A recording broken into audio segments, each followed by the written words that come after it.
दूसरा covalent bond. Covalent bond में ही सारा झमेला आ गया था, कुल ताम झाम किसमें था? कोवैलेंट। साझेदारी हुई तो सिंगल, डबल, और उसके बाद कौन सा बॉन्ड? Triple bond. अब इसमें बहुत झमेला आने वाला है, देखते चलिए। एंड पाई, और क्या था? लोन पेयर, लोन पेयर, निर्जन जोड़ा, और क्या था? पोलर और non polar, polar non polar. Special case, special case में क्या बना था? Coordinate bond. कोऑर्डिनेट बॉन्ड में क्या होता है? एक्स्ट्रा हो जाता है, वैलेंसी पूरा होने के बावजूद भी एक तो एक्स्ट्रा हो जाता है। जैसे नाइट्रोजन का जो परमाणु क्रमांक होता है 7, तो पहली कक्षा में 2, दूसरा में 5, चाहिए कितना? 3। कितना चाहिए? 3। तो NH3 रहता तो चल जाता। तो ये अगर NH3 है तो नॉर्मल कोवैलेंट बॉन्ड है। अब वहां जहां इस NH4 हो गया, चल गया स्पेशल केस। क्या चल गया? स्पेशल केस में चला जाता है, उसी क्या कहेंगे? Coordinate bond. कौन सा बॉन्ड? तब हम आपको आगे की ओर बढ़ेंगे। ये सब बहुत ही कमजोर बॉन्ड, हालांकि इससे भी कमजोर होता है वंडर वाल बॉन्ड, गैसों में होता है। वंडर वाल जो बॉन्ड होता है किसमें होता है? गैस। तो गैस और कमजोर होता है, हमारी आते हैं सब चल जाता है। वो 3 चीजों हाइड्रोजन बॉन्ड बनाता है, क्लोरीन, ऑक्सीजन और नाइट्रोजन। यानी हाइड्रोजन फोन करता है, क्या करेगा? फोन। अब फोन लग गया तो हाइड्रोजन बॉन्ड बना दिया, तो हाइड्रोजन क्या करेगा? फोन करेगा। क्या करेगा? फोन। यानी हाइड्रोजन किससे क्रिया करेगा? जब हाइड्रोजन फ्लोरीन से करे तो हाइड्रोजन बॉन्ड, जब हाइड्रोजन ऑक्सीजन से करे तो हाइड्रोजन बॉन्ड, जब हाइड्रोजन नाइट्रोजन से करे तो हाइड्रोजन बॉन्ड, अन्य किसी से करे तो हाइड्रोजन बॉन्ड नहीं होगा। एग्जांपल के तौर पर देखिए, जैसे हाइड्रोजन क्लोरीन से किया HF, कौन सा bond? Hydrogen bond. Hydrogen oxygen से किया H2O, कौन सा बॉन्ड? Hydrogen bond. कौन सा bond? Hydrogen bond. Hydrogen nitrogen से किया NH3, कौन सा बॉन्ड? Hydrogen bond. कौन सा बॉन्ड? Hydrogen bond. बाकी के साथ भी हाइड्रोजन रिएक्शन करता है, हाइड्रोजन रिएक्शन करता है, लेकिन वो बॉन्ड हाइड्रोजन बॉन्ड नहीं कहलाता। जैसे HCl, क्या फोन लगाया है? यानी हाइड्रोजन बॉन्ड पता चलने के लिए अगर कुछ देगा इनमें से कौन सा हाइड्रोजन बॉन्ड है तो समझिएगा सब में हाइड्रोजन लगा रहेगा। ऐसा नहीं कि हाइड्रोजन नहीं लगेगा। HNO3, समझ लगे कि नहीं? HNO3, ये तो लग गया नहीं है? फोन लगा, नाइट्रोजन है, ऑक्सीजन है, लग गया कि नहीं लग गया? फोन लग गया, काम खत्म। फोन लग गया, काम खत्म। हाइड्रोजन बॉन्ड पता करना है तो क्या करना पड़ेगा? फोन। क्या नाइट्रोजन है तो अच्छा, बाकी सब में नहीं। ये बॉन्ड हाइड्रोजन, क्लोरीन को क्या घटा लाता है? 1। क्लोरीन को कितना घटा लाता है? 1। आप सबको पता है क्लोरीन का परमाणु क्रमांक 17। तो पहली कक्षा में 2, दूसरी में 8, 2 8 10, 12वीं में 7, चाहिए कितना? 1। हाइड्रोजन के पास 1, वो देगा नहीं, देगा ही नहीं। दे देता तो क्या बन जाता? आए नहीं, क्योंकि उसके बाद एक को बच रहा है, देवे नहीं करेगा। करेगा कि शेयर करते हैं। क्या करते हैं? शेयर। तुम भी यूज करो, हम भी यूज करते हैं। तो ये कौन सा बॉन्ड हो जाएगा? हाँ, कोवैलेंट। सिंगल कोवैलेंट की डबल कोवैलेंट? कौन सा? सिंगल। सिंगल बॉन्ड बनेगा। कौन सा बॉन्ड? पोलर है कि नॉन पोलर है? पोलर है। अरे कंफर्म, अलग अलग देख लिया तो पोलर है। खींच के ले जाएगा क्लोरीन किधर की ओर? अपनी ओर। भले शेयर है, दादागिरी किसका रहेगा? क्लोरीन। तो दादागिरी जमाने को तो क्या कहते हैं? पोलर। तो बताइए ये कोवैलेंट बॉन्ड है। कौन सा है? कोवैलेंट। हाइड्रोजन बॉन्ड है? नहीं है। हाइड्रोजन बॉन्ड ये भी सोचा कोवैलेंट बॉन्ड ही है, ये भी क्या है? कोवैलेंट। लेकिन ये भी एक स्पेशल केस है किसका? Hydrogen bond. यानी जितना ताम झाम है सब सोचा किसमें? Covalent bond. इसका दो स्पेशल केस बन गया। पहला स्पेशल केस कि अगर वैलेंसी से ज्यादा है तो कोऑर्डिनेट। दूसरा स्पेशल केस अगर हाइड्रोजन का फोन लग गया तो भाई देखिए H2O तो नो डाउट कोवैलेंट बॉन्ड है। H2O कोवैलेंट है कि नहीं है? आप चेक कर लीजिए H2O कोवैलेंट है कि नहीं। H2O चेक कीजिए। हाइड्रोजन 6 कितने होते हैं? 6। ये भी एक, ये भी एक, तो एक इधर एक इधर, सिंगल सिंगल बॉन्ड बना दिया। सिंगल सिंगल बना दिया कि नहीं बना? किसी को कोई दिक्कत नहीं ना? देखिए ये लगेगा कि आपको कि नॉन पोलर है, ऐसा लगेगा कि हाइड्रोजन इधर खींच रहा है, इधर खींच रहा है, लेकिन इसको जो बहुत खच रहा है ऑक्सीजन कहता है खींचा था ना, इधर आओ आप। तो दिखने में ये क्या है? नॉन पोलर, लेकिन है कैसा? पोलर। ये आपको धीरे धीरे समझ में आएगा। इलेक्ट्रोनेगेटिविटी जैसे पीरियोडिक टेबल की ओर धीरे धीरे चलेंगे ना, तो ये कौन सा? Covalent. Single covalent, single covalent. तो ये कोवैलेंट है कि नहीं है? कोवैलेंट में कौन सा? लेकिन फिर ससुराल को क्या रहता है? Special case. तो यानी आप एक चीज ध्यान दीजिए कि सारा झमेला किस बॉन्ड में? इसका क्या है? Special case. पहला स्पेशल केस कौन सा बॉन्ड? और दूसरा special case hydrogen bond. Hydrogen bond, hydrogen bond का पहचान क्या है? फोन लगाना। अगर हाइड्रोजन क्लोरीन से है तो स्पेशल केस, हाइड्रोजन ऑक्सीजन से है तो स्पेशल केस, हाइड्रोजन नाइट्रोजन से है तो स्पेशल। अच्छा, जितने स्पेशल केस है सब ये कोऑर्डिनेट है, सब कोवैलेंट है, सब कि नहीं? कोवैलेंट है सब, कोवैलेंट के ये सब क्या है? सब स्पेशल केस है। सब निकाल लेंगे। फोन लगाना समझ में आ गया कि नहीं? क्या लगा सकते हैं? HF कोऑर्डिनेट, हाइड्रोजन फोन लगा दिया। तो इतना भी टफ नहीं जितना आप सोच रहे हैं। पढ़ा तो वही आपके पास क्या चीज है? स्पेशल। अब एक चीज और हम लोग देख लेते हैं। पहले इतना तो दिमाग में बैठ गया कि पढ़ना क्या, अब बॉन्ड कैसे बनते हैं। जब कभी भी S उपकक्षा ऐसे ऐसे मिलती है, S और S इस टाइप का बनता है, तो ये बनता है कौन सा बॉन्ड? Sigma bond. कौन सा बॉन्ड? सिग्मा। या पाई को अगर आपको जोड़ना है तो इस टच ये वाला ओवरलैप पे और इसको जोड़ना है, तो ये वाला क्या कहलाता है? सिग्मा। क्या कहलाता है? सिग्मा। ये क्या कहलाएगा? सिग्मा। यानी सरफेस टू सरफेस अगर इस तरह का दिखे, ये S है और ये क्या है? S है। तो अगर पूरा का पूरा फेस टू फेस मैच किया तो कौन सा बॉन्ड है? Sigma bond. और पाई बॉन्ड देखिए, ये आपको बता दे PU कक्षा ऐसे होती है, बता दे कि नहीं बता दे? ये PU कक्षा है और ये दूसरी PU कक्षा है, तो साइड साइड से सटेगा। कैसे सटेगा? साइड से। तो कौन सा बॉन्ड बनाता है? पाई। और ये वाला सिग्मा। कौन सा बॉन्ड? सिग्मा। तो अगर इन दोनों को अलग करिएगा ना तो ये बड़ी आराम से अलग हो जाएगा, क्योंकि साइड साइड से सटा हुआ है। कैसे सटा हुआ है? साइड। अब वो क्या एकदम बढ़िया से पकड़े हुए, एकदम गले मिले हैं, समझ में आ गया कि नहीं? ये दोनों कैसे एकदम बढ़िया से पकड़ा हुआ है, किसी को कोई दिक्कत? आप स्ट्रॉन्गर देन पाई बॉन्ड, ये लिख सकते हैं, कोई दिक्कत? ट्रिपल। इसमें कौन मजबूत? अच्छा, इसे अगर ये देख लिए लोग, काम खत्म, बॉन्ड का काम खत्म। किसी देखते bond, single bond, oxygen oxygen में double bond, nitrogen nitrogen, nitrogen nitrogen में कौन सा बॉन्ड? Triple bond. अब ये तो आप सोच ही सकते हैं सिंगल क्यों हुआ, क्योंकि हाइड्रोजन की बारी कक्षा में 1, ये डबल क्यों हुआ? इसके बारी कक्षा में 6 होता है, चाहिए कितना का? 2। 2 को मिला नहीं तो 2 के का साझेदारी कर लो। इसके बारी कक्षा में 5, चाहिए कितना? 3। 3 को मिला नहीं तो साझेदारी कर लो। क्या कर लिया? साझेदारी। डबल और ट्रिपल, ज्यादा बॉन्ड है ना जी, ज्यादा बॉन्ड है ना जी ट्रिपल में, समझ रहे ना? अब इसमें पता करना है, इसमें मटेरियल में नहीं दिया है, किसमें बॉन्ड है ना जी? किसमें? तीसरा में। कोई दिक्कत? और टूटेगा तो भयानक तबाही मचाएगा, खोजेगा कौन तोड़ा यहाँ पे, और क्या हो जाएगा? रिएक्टिव। क्या हो जाएगा? रिएक्टिव। तो ज्यादा रिएक्टिव कौन? Triple bond. एक सोचा टूटेगा नहीं और टूट गया तो खोजेगा पीछे कौन तोड़ा है हमको, समझ आ गया कि नहीं? तो ज्यादा रिएक्टिव ट्रिपल बॉन्ड, ज्यादा मजबूत साइज में छोटा ट्रिपल बॉन्ड। मजबूत तभी होगा जब पास रहेगा, तब दूर पकड़ के कोई चीज मजबूत हो ही नहीं सकता। बड़ा या छोटा, एनर्जी ज्यादा, एनर्जी ज्यादा ट्रिपल बॉन्ड, छोटा ट्रिपल बॉन्ड, एक्टिव, उसी को रिएक्टिव कहते हैं। चलिए एक और बताइए, सिग्मा मजबूत की पाई, हेड टू हेड चलता है कौन? सिग्मा। पार्शियली पाई, समझ आ गया कि नहीं? ये सही, ये बॉन्ड बनाया हुआ है, ठीक है। क्या है बॉन्ड बनाया, इसे आप बॉन्ड नंबर 1 समझिए, इसे 2, इसे 3, इसे 4। अब ये पता करना है कि मजबूत कौन है। तो आपको पहले पता है कि जो पास पास रहेगा मजबूत, लेकिन वो रहेगा छोटा, और जो दूर दूर रहेगा कमजोर, लेकिन रहेगा बड़ा। तो ये सब का इलाज है पीरियोडिक टेबल, ये सब का इलाज है पीरियोडिक। पास तो पहले मिल गया वो छोटा, उसके पास एनर्जी ज्यादा लेकिन लंबाई कम, लंबाई कम, और जो बाद में मिला बड़ा, लंबाई ज्यादा, शक्ति कमजोर। नहीं समझ में आया? तो चले पीरियोडिक टेबल। और एक हाइड्रोजन बॉन्ड क्या होता है, कमजोर, और उससे भी कमजोर वैन डर वाल्स। तो ये दो पीरियोडिक टेबल में ऊपर से नीचे की ओर जाते हैं, तो परमाणु का आकार छोटा होता है कि बड़ा होता है?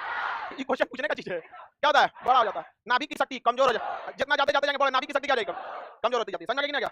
ये सब ऐसा क्वेश्चन पूछता है। आपको हाइब्रिडाइजेशन पढ़ाते हैं, फिर आपको बॉन्डिंग कराना। संकरण में क्या होता है, जब कभी भी दो उप कक्षाएं आपस में क्या करती हैं, ओवरलैप करती हैं, तो इस चीज को हम संकरण कहते हैं। क्या कहेंगे, संकरण। जब दो उप कक्षाएं आपस में क्या करें, ओवरलैप करते हैं, तो उसे क्या कहेंगे, संकरण। अकेले तो संकरण हो ही नहीं सकता, कम से कम कितना चाहिए, दो, कम से कम दो। दो उप कक्षा, या तो एस मिला होगा उसके साथ पी मिला होगा। तो जब भी संकरण दो हो तो उसे क्या कहते हैं, एसपी। क्या कहेंगे, एसपी, एगो एस एगो पी। और जब कभी भी संकरण तीन होता है, यानी तीन उप कक्षाएं मिल जाती हैं, क्या हो जाती है, तीन उप कक्षाएं। दो उप कक्षाओं का आपस में ओवरलैप करना क्या कहलाता है, संकरण। क्या कहलाता है, संकरण। अगर दो ही उप कक्षा मैच किया तो एसपी संकरण। ये कोड है, क्या है कोड। जैसे एसपी दिखा रहा है कि एक अक्षर यहाँ है, एक अक्षर यहाँ, यानी दो उप कक्षाएं क्या की हैं, मैच की हैं, ओवरलैप की हैं, एक दूसरे के ऊपर क्या करिए, ओवरलैप। अगर एस तीन उप कक्षा रहेगा तो एगो एस और पी कितना, दो, पी कितना, दो, तो इसे क्या कहेंगे, sp2। क्या कहेंगे, उस हिसाब से आप बताइए, जब कभी भी चार उप कक्षाएं आपस में मिलेगी तो क्या कहेंगे, sp3। क्या कहेंगे, sp3, sp2 4, sp3 5, sp3d, sp3d। ये आपके सिलेबस के बाहर है। ये 3 से आगे नहीं जाता है, P जो होता है 3 से आगे नहीं हो सकता। क्यों नहीं हो? जब दो कक्षाएं मैच करेंगे, sp3 5, sp3d, sp3d 6 रहेगा तो sp3d2, d2 7 रहेगा तो sp3d4। समझ गए कि नहीं? दिक्कत कुछ गिर जाता है। क्या कहलाता है, संकरण। संकरण को हम लोग कितने टाइप का हम लोग को पढ़ना है, 3 टाइप, sp, sp2, sp3। बताइए sp2 में कितने संकरण, sp2 में 3, sp3 में, sp में सीधी रेखा में होता है, इसलिए इसे कहते हैं लीनियर या रेखीय। क्या कहेंगे, रेखीय। वही अगर बात करेंगे sp2 का, तो इसका स्ट्रक्चर जो होता है ट्रायंगुलर, त्रिभुजाकार होता है। ट्रायंगुलर को हिंदी में क्या कहेंगे, त्रिभुजाकार, त्रिभुजा, तो इसका ट्रायंगुलर होता है, और इसका पिरामिड की तरह होता है। तो आपने लिखा होगा पिरामिड, त्रिविमीय या ट्रायंगुलर कहेंगे, इसको क्या कहेंगे, पिरामिड। क्या कहेंगे, पिरामिड। तो ये हो गया आपका कौन सा, पिरामिड। पिरामिड क्या हो गया, पिरामिड। देखिए इसको त्रिभुजाकार कहिए, त्रिविमीय कहिए, कोई खास दिक्कत नहीं है। त्रिविमीय क्या हो गया, त्रिविमीय। याद रहेगा, sp संकरण रेखीय, sp2 त्रिविमीय, sp3 पिरामिड। क्या होता है, पिरामिड। कोई दिक्कत, तुम जनरेटर। और sp3 इसका जो एंगल बनता है वो 180 डिग्री। कितना डिग्री, 100। आपने मटेरियल में लिखा है, लिखा होगा, नहीं मिला मटेरियल, 80 डिग्री। तो रेखीय का एंगल 180, इसका 120, इसका 109, 109.5 होता है, तो उसको बस 109 याद रखिएगा। समझ में आएगा। ये दशमलव तो ऐसे एंगल नहीं बुझाता आप लोगों को। अब ये एंगल कहां से है, तो ये वैज्ञानिक सब नापा था जूम करके। समझ में आएगा। इसको आपको गलती से कि sp3 तीन ठो उप कक्षाएं ओवरलैप कर रही हैं। क्या कितनी ओवरलैप कर रही, 3। तो इस हिसाब से आप क्या निकाल सकते हैं, sp2 हाइब्रिडाइजेशन निकाल सकते हैं। और जैसे हाइब्रिडाइजेशन निकल गया उसका स्ट्रक्चर निकल जाएगा, त्रिविमीय स्ट्रक्चर निकला तो एंगल नहीं निकल जाएगा। बताइए आपको एंगल याद रहेगा, sp2, sp3, sp का डिजाइन देखिए, sp2 का, sp3 का, किसी को दिक्कत नहीं ना। अगर हम ये निकालेंगे तो हाइब्रिडाइजेशन बता देंगे। अब हमको हाइब्रिडाइजेशन पता करने का फार्मूला पता होना चाहिए। इसका फार्मूला होता है number of sigma bond plus number of lone pair, number of sigma bond plus number of lone pair. निकालेंगे minus coordinate bond, minus coordinate. लेकिन आपको ये माइनस कोऑर्डिनेट बॉन्ड फार्मूला याद नहीं रखना की जरूरत नहीं पड़ता है, सोचा उसे जरूरत नहीं पड़ता तो सीधे नहीं याद रखें। जैसे देखिए हम पता करते हैं CH4 में कितना एंगल होगा, डायरेक्ट एंगल निकालेंगे नहीं, पहले आपको क्या करना पड़ेगा, हां क्या करना पड़ेगा, किसी को कोई दिक्कत नहीं ना।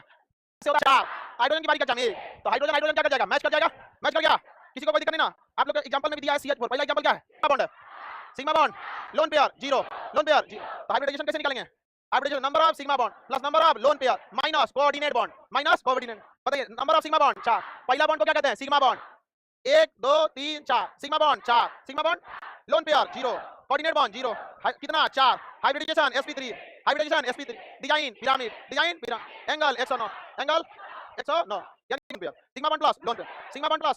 समझा कि नहीं आएगा, पहली कक्षा में तो दूसरी में, अच्छा यानी इसका बैलेंस इलेक्ट्रॉन, अच्छा बाहरी कक्षा के इलेक्ट्रॉन को बैलेंस इलेक्ट्रॉन कहते हैं। अच्छा हाइड्रोजन का A, लेकिन ऐसा नहीं संख्या को 4, तो total balance electron 8, total balance electron, total balance electron. Pyramid कैसे बनता है, पिरामिड तुम मैथ नहीं पता, बैलेंस इलेक्ट्रॉन 8 में 2 से भाग देंगे, हाइब्रिडाइजेशन आ गया कितना 4, हाइब्रिडाइजेशन 4, sp एंगल यानी total number of balance electron बटा 2, total number of balance electron बटा 2। लेकिन हर जगह काम नहीं करता, तो ध्यान से हर जगह काम करता है, कभी 8 से भाग देना। दो कंडीशन, अगर 8 या 8 से कम वैलेंस इलेक्ट्रॉन है, जैसे यहाँ कितना आया था 8, तो यदि 8 या 8 से कम है तो कितना से भाग देंगे, 2 से। और 8 से ज्यादा है तो 8 से, 8 से कम, जब भी कोई कहा जाता है 8 से कम तो उसमें 8 भी शामिल होता है। समझा लेकिन 8 से कम तो भाग देंगे 2, 8 से ज्यादा तो भाग देंगे। हां पहले इसी को कंफ्यूज किया गया, एंगल बोलो, हाइब्रिडेशन 4 है, sp3 एंगल 120, 109, हाइब्रिडेशन 3 है, क्या है sp2 120, कितना लगेगा 100। तो हाइब्रिड स्ट्रक्चर बनाएंगे, स्ट्रक्चर बनाएंगे, बना जाए, चलिए देखते हैं बनाते हैं। एक हाइड्रोजन की बारी का जम, एक ये हो गया, ये हो गया, ये हो गया। बताइए इसको 5 था, 3 को से समझौता कर लिया, 8 हो गया। इसको एक टाइटल से समझौता कर लिया, हो गया। शेयर कर लिया, दोनों मिलकर यूज करेंगे, बॉन्ड बन गया। किसी को कोई दिक्कत नहीं ना। लोन पेयर कितना है?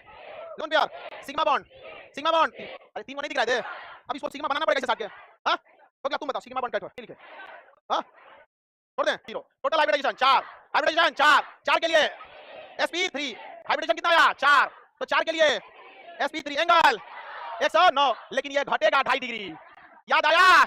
एक लोन पेयर कितना घटाएगा? और लाइव वाले सब धक्का-धक 109 डिग्री मारा है सब। एक कितना 2.5 डिग्री घटा देते हैं, 106.5। समझ गए कि नहीं गया? कैसे आया? 2.5 क्या घटाए हम? आ गया, लेकिन एंगल निकालने में एंगल निकालने में दिक्कत हो जाएगा, क्योंकि जब स्ट्रक्चर नहीं बनाएंगे लोन पेयर दिखेगा नहीं। भैया क्या कोई दिक्कत हुआ? लेकिन अभी भी इसको कितना चाहिए? 2। कितना चाहिए? 2। इसको मिला दिया। कार्बन को कितना चाहिए था? 4। 4 हो गया। ऑक्सीजन को 2, इधर भी हो गया, इधर भी। अब ध्यान से देखिए, जब कभी भी इस तरह से हो तो आप डायरेक्ट सॉल्व नहीं कर सकते। हाइब्रिडाइजेशन किसका? कार्बन का पूछ रहे हैं, ऑक्सीजन का पूछ रहे हैं, किसका पूछ रहे हैं? समझा कि नहीं? गड़बड़ा जाएगा यहाँ पे। अगर कार्बन का पूछेंगे तो कार्बन में तो है ही नहीं है वहां पर, कार्बन में तो है ही नहीं है लोन पेयर, तो हम ऑक्सीजन का लोन पेयर काहे कंसीडर करेंगे? नहीं समझे? पहले देखिए ध्यान से, ऐसे ना बनेगा बाबू, देखिए ध्यान से, ऐसे बनेगा। लोन पेयर 2 इधर और 2 इधर लोन पेयर। हमें हाइब्रिडाइजेशन जब भी कभी भी इस टाइप का स्ट्रक्चर मिले, ध्यान से समझो मेरे, इस टाइप का स्ट्रक्चर मिले तो क्वेश्चन को ध्यान से पढ़ना पड़ेगा कि वो किसका हाइब्रिडाइजेशन पूछ रहा है। अगर वो ऑक्सीजन का पूछेगा तो वो पूछेगा किसी एक ऑक्सीजन का, तो लोन पेयर केवल ये 2 कंसीडर होंगे, फिर ये दोनों कंसीडर नहीं होंगे। उसी तरह अगर इधर का ऑक्सीजन पूछेगा तो इसका कंसीडर होगा। और अगर पूछ देता है कि सेंट्रल एटम का, तो सेंट्रल एटम कौन है? कार्बन। क्या कार्बन के पास लोन पेयर है? नहीं। कार्बन के पास इधर डबल बॉन्ड है, तो सिग्मा बॉन्ड एक ही होगा, और इधर भी सिग्मा बॉन्ड होगा, तो number of sigma bond 2, number of lone pair 0। क्योंकि हम किसका पता कर रहे हैं? किसका पता कर रहे हैं? Central atom. क्योंकि भाई एंगल किसका पूछ रहे हैं ना, ये डिपेंड करेगा। सेंट्रल लोन पेयर 0, हाइब्रिडेशन 2 के लिए sp, 2 के लिए sp। आप लोग से गलती क्या हो रहा होगा कि आप लोग इस 2 लोन पेयर को कंसीडर, इसीलिए हम बोल रहे थे कि हम यहां आपको निकाल दिए थे पहले ही। याद कीजिए, कार्बन का कितना? 4, ऑक्सीजन का 6, 6 दूनी 12, 12 6 16, 16 में हम 8 से भाग दिए, कितना आया था? 2। हम पहले यहां निकाल के आपको बता दिए थे ना sp। बाद में इसको क्यों निकाले? और हम ये बोले भी थे जब आप इसको सॉल्व कीजिएगा तो एक नया कांसेप्ट आपको समझ में आएगा। तो हाइब्रिड फाइन होना जरूरी है कि हमें किसका हाइब्रिडाइजेशन निकालना है। अमूमन हाइब्रिडाइजेशन सेंट्रल एटम का निकाला जाता है। अमूमन किसका निकाला जाता है? सेंट्रल। जिस एटम का आप हाइब्रिडाइजेशन निकाल रहे हैं उस एटम के ऊपर के लोन पेयर को कंसीडर करते हैं, बाकी के लोन पेयर को कंसीडर नहीं करते। अगर लोन पेयर कंसीडर करिएगा तो सोचो 2 लोन पेयर यहां है, ऐड हो जाएगा वहां पे 2 2 4, तो 6 हो जाएगा। sp2 sp3 d2 क्या हो जाएगा? sp3 d2 क्या हो जाएगा? संकर हो जाएगा। तो आप लोग इसको काउंट कर दिए थे, काउंट कर दिए थे ना। हो ऑक्सीजन को 2 ही चाहिए होगा, तो ये 4 चाहिए। 2 को इससे कर लेगा, 2 को इससे कर लेगा, बच में नहीं किया। अगर हम पास सोचने लगे तो पता नहीं चलेगा, कार्बन के पास बच में नहीं करेगा। तो हाइब्रिडेशन में बताइए, अगर हम वैलेंस इलेक्ट्रॉन 8 से कम है तो कितना से भाग देंगे? कितना से? 2 से। 8 से ज्यादा है तो कितना से? 8 से। 10 में क्या तो आगे कर देंगे। 3.5 आया तो 4, पौने 4 आया तो 4, ले पौने 4 का 5 बोल रही। इस हो जाएगा, एक के होबे करता है पास, एक के होता है, तो एक में 2 का गुणा करेंगे 2, टोटल कितना हो गया? 8। तो जब बाहरी इलेक्ट्रॉन यानी वैलेंस इलेक्ट्रॉन 8 या 8 से कम है तो इसमें कितना से भाग देते हैं? तो कितना आ गया? 4, यानी sp3 क्या गया? sp3। और आपको पता है sp3 के लिए 109.5 डिग्री होता है। हम 109 लिख देते हैं, इतना लगिएगा ककोरने में, क्योंकि हमें लोन पेयर दिखाई नहीं था, हमें दिखा था लोन पेयर नहीं। लेकिन अगर आप केमिस्ट्री को ज्यादा समय देते जाएंगे धीरे धीरे तो आपके अंदर तेज सोचने की क्षमता आ जाती है। और कुछ नहीं, सॉल्व भी कर तेज सोचने की क्षमता कैसे आएगी कि सोच रहा बाहरी कक्षा में था 6 गो, इसके बाहरी कक्षा में 6 गो और दुइये को से संयोग हुआ तो बच गया 4 गो। 4 गो मैंने 2 को जोड़ा, 4 मैंने 2 को जोड़ा, तो लोन पेयर 2, लोन पेयर 2। समझा कि नहीं? एक लोन पेयर एंगल घटाता है 2.5 डिग्री, तो 2 को 5 डिग्री, तो इसमें 5 डिग्री माइनस कर देंगे। ये 5 डिग्री किसका है? लोन पेयर का। 2 को लोन पेयर का कितना डिग्री? 104 डिग्री, 104.5। समझा कि नहीं? लिए थे sp3। हम देखें कि ऑक्सीजन के बाहरी कक्षा में 6 कितना चाहिए? 6। बट ये रिएक्शन किसने के साथ बॉन्ड बना रहा है? 2, तो 2 के साथ तो कोवेलेंट बना लेगा, बच गया 4। तो कितना जोड़ा? 2 जोड़ा, 2 जोड़ा, तो एक लोन पेयर, एक लोन पेयर, टोटल कितने लोन पेयर? 2। एक लोन पेयर 2.5 डिग्री, दूसरा lone pair 2.5 degree, total 5 degree. जल का, जल में ऑक्सीजन 104 डिग्री, कितना डिग्री? 104। कोई दिक्कत? तुम बताइए, कल हंस रहा था जो, तो क्या बनता है? दो हाइब्रिडाइजेशन कितना है? 4। 4 को लिखने का तरीका sp3 के लिए एंगल 109 डिग्री, लेकिन लोन पेयर 2 ठो, लोन पेयर 2 एंगल को क्या करेगा? घटाएगा, एंगल को घटाएगा। एक लोन पेयर 2.5, दूसरा का देखो ये 2.5 डिग्री हम आपको 4 हो गया। ऑक्सीजन में 6, 2 2 4 2 6, कई ऑक्सीजन है? 2 2 2 4 2 6। अभी कई को बताया है, सब सबको वैलेंस इलेक्ट्रॉन नहीं आ रहा निकालने, तो बाहर में 4 को लटका दिए। हम अंदर वाले कुछ नहीं करे, कोई इलेक्ट्रॉन कभी भाग नहीं लिया रिएक्शन में। हम 8 पहली कक्षा में 2 बच गया 6, तो वैलेंस इलेक्ट्रॉन 6 लटका दिए, 6 इधर 6 इधर। बताइए इसको चाहिए कितना? 4 है, 4 चाहिए। 2 की साझेदारी इधर से निपटाया, 2 की साझेदारी इधर से निपटा। साझेदारी के इलेक्ट्रॉन पर दोनों का बराबर अधिकार होता है। इसके 2 ठो का ये यूज करेगा जब इसको जरूरत है, और इसके 2 का यूज करेगा ये जब इसको जरूरत है। इस हिसाब से इसका भी 8 पूरा, इसका भी, इसका 6 हो गया। अभी इधर से निकालेगा तो इसका भी 8 पूरा हो गया। लोन पेयर हमें हाइब्रिडाइजेशन निकालते समय एक चीज का ध्यान रखना है कि अमूमन हम सेंट्रल एटम का ही हाइब्रिडाइजेशन निकालते हैं जब तक कि वो क्वेश्चन में स्पेसिफिक ना कर दे। तो अगर देखिए लोन पेयर यहां 2 है, यहां पे भी लोन पेयर 2 है, हमको इस लोन पेयर से मतलब नहीं है, हमें हाइब्रिडाइजेशन निकालना है किसका? Central atom. सेंट्रल एटम के पास सिग्मा बॉन्ड, कितना सिग्मा बॉन्ड? 1 2, कितना हो गया? 2। अब 2 के लिए कौन सा आता है? sp, और sp का एंगल 180 डिग्री। अरे भाई हमको क्या मतलब उधर लोन पेयर है इधर लोन पेयर है? नहीं समझे? अच्छा ट्रिक से भी निकालिए। वैलेंस इलेक्ट्रॉन इसके पास 4, इसके पास 6, 6 दूनी 12, 12 4 16, 8 से क्रॉस हो गया। जैसे 8 से क्रॉस करेगा 8 से भाग देंगे, कितना हो गया? 2 2 के लिए sp angle 180 degree, angle 180 degree. किसी को कोई दिक्कत नहीं ना? हाइब्रिडाइजेशन निकालना बहुत ही sp 3 के लिए sp2, 4 के लिए sp3, 5 के लिए sp3d आउट ऑफ सिलेबस आपके। समझ आ गया कि नहीं आ गया? तो यदि s हाइब्रिडाइजेशन में यदि s मतलब ये वाला हाइब्रिडाइजेशन में यदि s का प्रतिशत घटेगा, हाइब्रिडाइजेशन में यदि s उप कक्षा का प्रतिशत घटेगा तो एंगल क्या होगा? एंगल अब ये चेक कीजिए, यहां पर कितना परसेंट s है? 50%, क्योंकि p और s दोनों बराबर तो यहां s का प्रतिशत बताइए 50% या कितना परसेंट है? 50%। अब यहां देखिए जितना s है उसका दुगना p है, उसका दुगना क्या है? p। तो यहां s का प्रतिशत घट गया कि नहीं घट गया? आप इसको अगर दीजिएगा समझिए कि 60%, इसके कितना देंगे? 66%, इसे देना पड़ेगा 66%, इसे देना पड़ेगा 33%। तो यहां हाइड्रोजन कितना परसेंट है? 33%। यहाँ देखिए ना हाइड्रोजन सॉरी एस जो है वो एक भाग और ये कितना भाग 3 भाग, यानी 75% पी और 25% एस, 25% एस, यानी एस का प्रतिशत घटेगा तो एंगल भी घटेगा, एंगल भी घटेगा। ये कौन दिमाग लगाने वाला चीज था, लेकिन क्वेश्चन बहुत, इसकी कोई खास जरूरत नहीं पड़ेगी। अगर 2 और CH4 देखिए CO2 और CH4 इसमें पता करना है कि एंगल किसका ज्यादा होगा, तो जिसका हाइब्रिडेशन कम उसका एंगल ज्यादा। तो हाइब्रिडेशन निकालिए फटाफट, कॉपी निकालिए, कॉपी निकालिए। CO2 का एस ट्रिक भी इसके बाहर में 4, ऑक्सीजन के 6, 6 दूनी 12 4 16, 8 से ज्यादा गया तो 8 से भाग देंगे, 16 में 8 से भाग देंगे 2, 2 के लिए sp, 2 के लिए sp। याद रखिए कार्बन के बारी कक्षा में 4, हाइड्रोजन की बारी कक्षा में 1, 1 गुणे 4 4, 4 प्लस 4 8, 8 या 8 से कम रहेगा तो 2 से भाग, 8 में 2 से भाग देंगे 4, 4 के लिए sp3, 4 के लिए sp3, sp3 होगा 4 के लिए। तो angle is inversely proportional to hybridization. अगर हाइब्रिडेशन ज्यादा हो गया तो एंगल घट जाएगा, हाइब्रिडेशन कम हुआ तो एंगल बढ़ जाएगा। इसका एंगल बढ़ गया, अब बताइए कितना डिग्री, 180 डिग्री, और ये कितना डिग्री, कितना डिग्री, 109 डिग्री, कितना डिग्री 109। इसमें लोन पेयर नहीं ना जी, ध्यान देना जी, लोन पेयर ऐसा ना हो जाए। 4 C2 Cl2 CF3 CH4, hydrogen helium lithium beryllium, beryllium का परमाणु क्रमांक 4, इसका कितना होगा 4, बोरॉन का 5, कार्बन का 6, BF3 CH4 सबका हाइब्रिडाइजेशन लिखेंगे तब बनाएंगे आप लोग। हाइब्रिडाइजेशन लिखिए, इसमें sp2, इसमें sp3। आपको पता है हाइब्रिडाइजेशन जितना बढ़ेगा एंगल उतना घटेगा, जितना कम हाइब्रिडाइजेशन एंगल उतना ज्यादा। इसका हाइब्रिडाइजेशन सबसे कम ज्यादा, इसका उससे कम सबसे कम, इसका सीरीज में लग गया। ये नीट का क्वेश्चन। और 7 वाला क्या है 2 7 वाला क्या है 2, तो बेरिलियम की बारी कक्षा में 2, तो यहां से भी लिख दे बारी कक्षा में 1 1। अब देख क्लोरीन की बारी कक्षा में तो यहां 2 2 अपना बना लेगा, किसी को कोई दिक्कत नहीं ना। तो यहां कितना बनेगा sp, कितना बनेगा बाबू, क्या बनेगा sp। और यहां बताइए निकालिए बोरॉन का परमाणु क्रमांक 5 कितना होता है 5, तो पहली कक्षा में 2, दूसरी कक्षा में 3, तो 1 2 3। अब क्लोरीन को कितना घटा लाता है, तो इधर क्लोरीन इधर क्लोरीन इधर क्लोरीन, 3 हो गया। नंबर ऑफ सिग्मा बॉन्ड कितना हो गया, तो 3 हो गया। तो हाइब्रिडेशन 3 और 3 के लिए sp2, 3 के लिए तो ये क्या हो गया sp2 sp2। अब आपको पता है कार्बन की बारी कक्षा में 4 और हाइड्रोजन भी 4, तो 4 को सिग्मा बॉन्ड बनेगा, तो हाइब्रिडेशन 4, हाइब्रिडेशन 4, 4 के लिए sp3, 4 के लिए sp3 निकालेंगे। तो जिसका हाइब्रिडेशन कम उसका एंगल ज्यादा, हाइब्रिडेशन कम एंगल ज्यादा, एंगल ज्यादा। ये ट्रिक हो। और लोन पेयर इस ट्रिक का कोई काम नहीं। ये बताओ अगर दो ऐसे अलग अलग यौगिक ले जिसका हाइब्रिडेशन क्या हो जाए सेम, तो एंगल भी सेम, हाइब्रिडाइजेशन सेम, एंगल भी सेम, लेकिन शर्त है कि लोन पेयर नहीं रहना चाहिए, नहीं तो सब चौपट कर देगा। हाइब्रिडाइजेशन सेम होने के बावजूद एंगल डिफर हो सकता है, नहीं समझे, हाइब्रिडाइजेशन सेम होने के बाद भी एंगल डिफरेंस हो सकता है।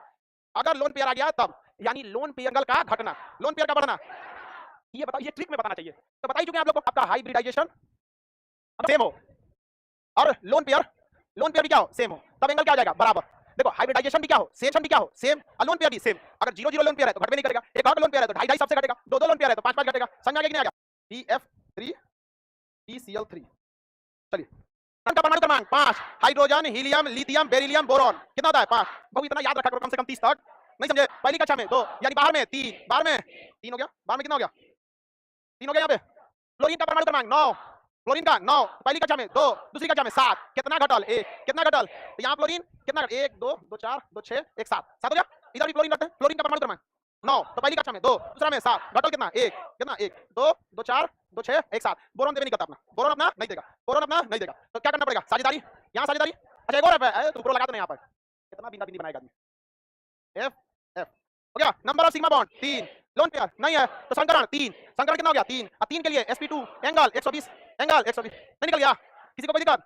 आगे बढ़े 3, यहाँ लिख देते बोरॉन 1 2 3। क्लोरीन का परमाणु क्रमांक 17 कितना 17, पहली कक्षा में 2, दूसरी में 8 10 हो गया, बारी कक्षा में 7, बारी कक्षा में 7। बोरॉन देवे नहीं करता है, 2 2 4 2 6 1 7। सेम इधर भी बनेगा, सेम इधर भी बनेगा, हम बस यहाँ वो वाला बना देते हैं जिससे रिएक्शन कर, बाकी छोड़। अच्छा 4 बना दीजिए, बताइए क्या बन गया formula BCl3 sigma bond 3, lone pair 0, lone pair 0, तो सिग्मा बॉन्ड 3, तो हाइब्रिडेशन 3, हाइब्रिडेशन हो गया 3, 3 के लिए क्या लिखते हैं sp2 एंगल 120 डिग्री। तो ये ट्रिक की जरूरत है, ट्रिक की जरूरत रहे ना रहे निकालना आपको पूरा पड़ेगा। इनवर्सली प्रोपोर्शनल टू एंगल, क्या ये सही बात है, angle is inversely proportional to lone pair, क्या ये सही बात है। बनाइए बड़ा एंगल ऑर्डर सजाना है आपको, निकालना तो हर हाल में पड़ेगा आपको। sp3 107, वेरी गुड, बारे भाई वाह, इसका बोलो sp3 104, बगला पूरा हां सही है, बारे बगला वाह पूरा निकाल दिया यहाँ पे। 4 + 1 इसमें कितना गुणा है 4 का, तो 8/2 कितना 4, 4 के लिए sp3, 4 के लिए sp3। इसमें नाइट्रोजन की बारी का 5 और 5 3 8, 8/2 4, यही होगा 5 + 1 × 3 = 8 और 8/2 = 4, 4 के लिए sp3। ये ट्रिक बता देना, हाइड्रोजन का 1 × 2 और प्लस इसमें 6 कितना हो गया 8, 8 के लिए 2 से भाग देते हैं 4, 4 के लिए sp3। हाइब्रिडेशन क्या है सेम। एग्जाम में जानबूझ के जब भी कंपैरिजन करना रहेगा ना तो ऐसा ही चीज देता कि हाइब्रिडेशन सेम है, ताकि लड़का लोग को पता चले कि 4 वो चारों किससे जुड़ जाएगा हाइड्रोजन से, किसे हाइड्रोजन से। Number of sigma bond 4, number of lone pair 0, तो हाइब्रिडेशन होता है number of sigma bond plus lone pair, sigma bond 4, lone pair 0, hybridization 4, sp3 angle 109, क्योंकि लोन पेयर नहीं है, लोन पेयर नहीं है। दूसरा निकालते हैं नाइट्रोजन की बारी कक्षा में 5, नाइट्रोजन की बारी कक्षा 5, तो 1 2 3 और 2 बच गया यहाँ पे लोन पेयर। यहाँ हाइड्रोजन, यहाँ हाइड्रोजन, यहाँ हाइड्रोजन, क्योंकि नाइट्रोजन के लिए कितना हाइड्रोजन अवेलेबल है? 3, 3 को तो मैच कर गया। अब चूंकि नाइट्रोजन का परमाणु क्रमांक होता है 5, बाहरी का 7, पहला में 2, दूसरा में 5, 5 में से 3 के लिए हाइड्रोजन अवेलेबल है, तो लोन पेयर ए। तो हाइब्रिडाइजेशन बताइए, लो sigma bond, hybridization is equal to number of sigma bond plus lone pair. Sigma bond 1 2 3, lone pair A, hybridization 4, संकरण sp3, संकरण sp3, एंगल 109 माइनस 2.5, माइनस 2.5, 2.5 क्यों किए हैं? लोन पेयर 1, तो 109 में से 2.5 घटाएंगे, लगभग 107, 107। किसी को दिक्कत? निकल गया कि नहीं निकल गया? तो ट्रिक्वा में एंगल नहीं दिखता है। अब दोबारा इसकी बारी कक्षा में 6, ऑक्सीजन की बारी कक्षा में 6, तो 1 2 तो 4 2 6, हाइड्रो का बॉन्ड इसलिए बना दिया कि हाइड्रोजन अवेलेबल था, हाइड्रोजन क्या था? अवेलेबल था। बारी कक्षा में होता कितना है? 6, तो देखिए 1 2 2 4 2 6, तो आप बताइए हाइब्रिडाइजेशन निकालेंगे, number of sigma bond plus number of lone pair. Sigma bond 2, lone pair 1 2, 2 को जोड़ा है तो 2, hybridization 4, sp3, angle 109 minus 2 lone pair, 1 के लिए 2.5 तो 2 के लिए 5, 104, 104। ध्यान देंगे तो हाइब्रिडाइजेशन सबका से, हाइब्रिडाइजेशन सबका से, तो ऐसा हो सकता है कि हाइब्रिडाइजेशन सेम का चाला बोल दिया है। इसका 17 फास्फोरस बार बारी पहली कक्षा में 2, दूसरी कक्षा में 5, तो हमको मतलब है बाहरी कक्षा से, तो बाहरी कक्षा में 5, एक बारी में 7, कितना है? 7। इसको कितना चाहिए? 1, इसको कितना घटल है? 1, ये सब मिटा देना।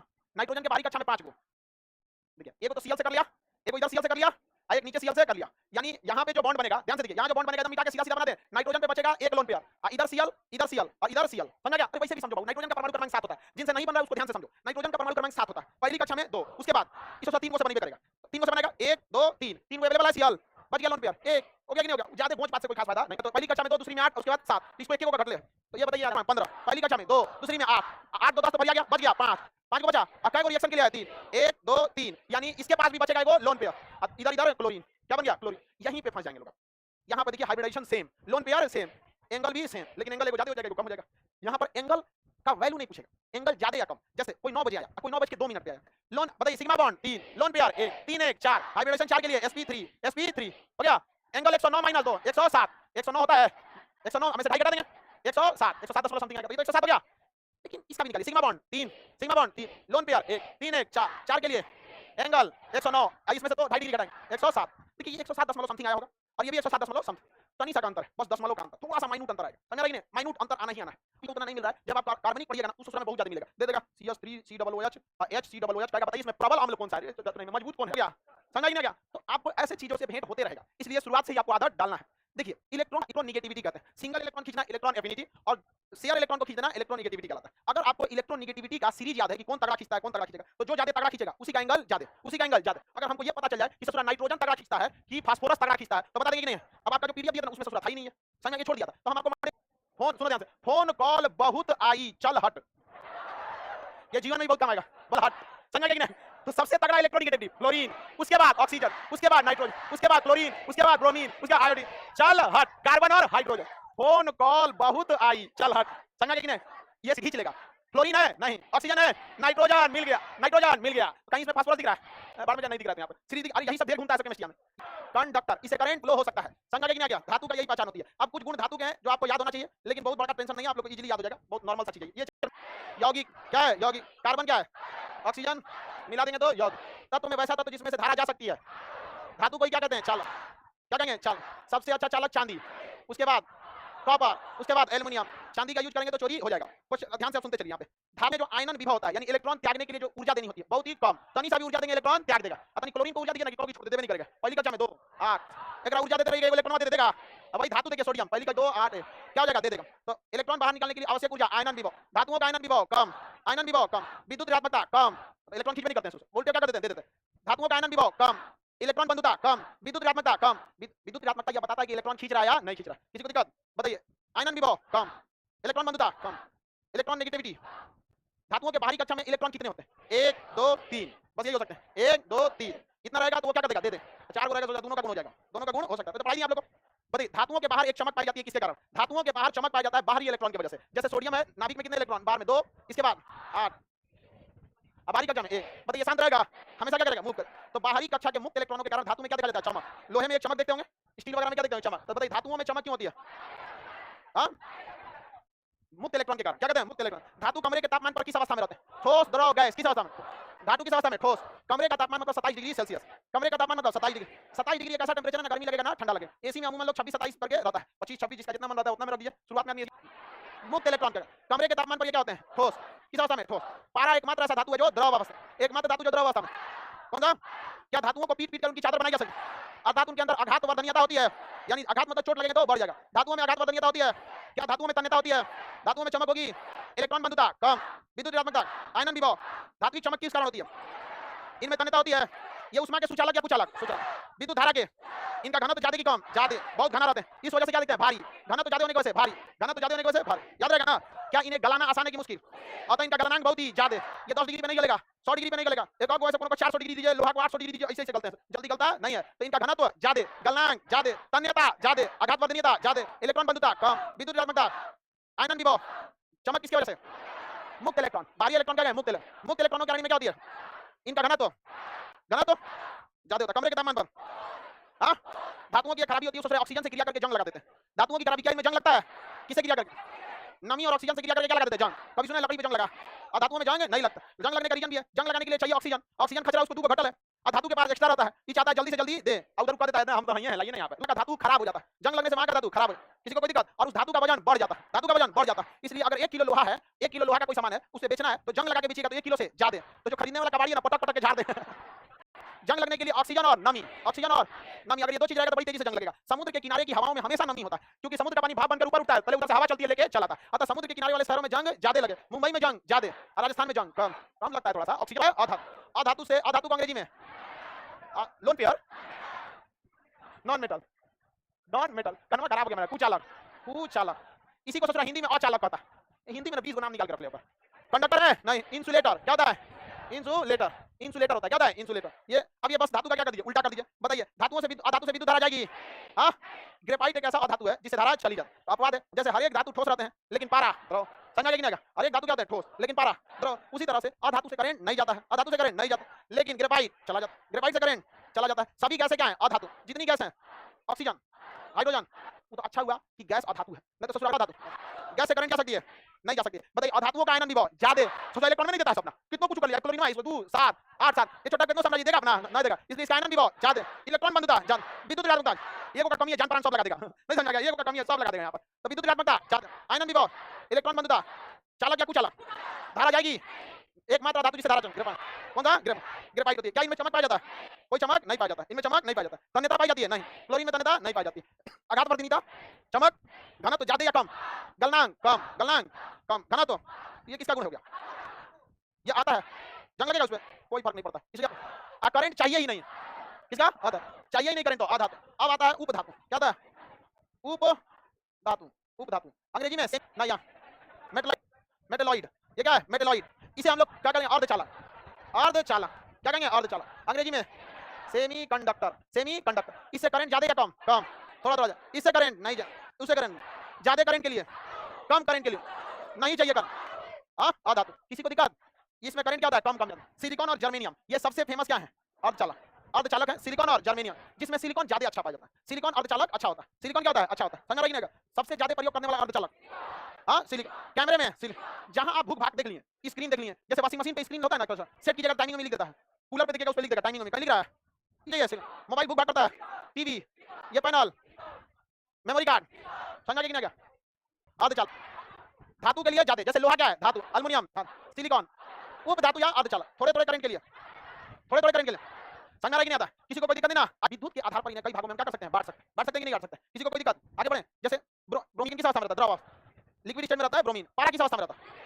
आघात वर्धनीयता, धातु अधातु किसमें ज्यादा होती है? तो तब तो समझ आ गया कि नहीं आ गया? तब अजाम मिल गया तो यौगिक। बताइए, SO2 यौगिक है, CO2 यौगिक है, जिसका फार्मूला बन गया यौगिक, दोनों यौगिक दिख रहा है। किसी को यहाँ तक ज्यादा करंट, जिसमें उपधातु का प्रयोग होता है उसमें करंट कम, तो ऐसे डिवाइस को हम इलेक्ट्रॉनिक कहते हैं। क्या कहते हैं? इलेक्ट्रॉनिक। ये आपको करंट तगड़ा नहीं मारेगा। और जिसमें धातु का प्रयोग होता है, लोहा, एल्युमिनियम, कॉपर, इसे इलेक्ट्रिक कहते हैं। क्या कहते हैं?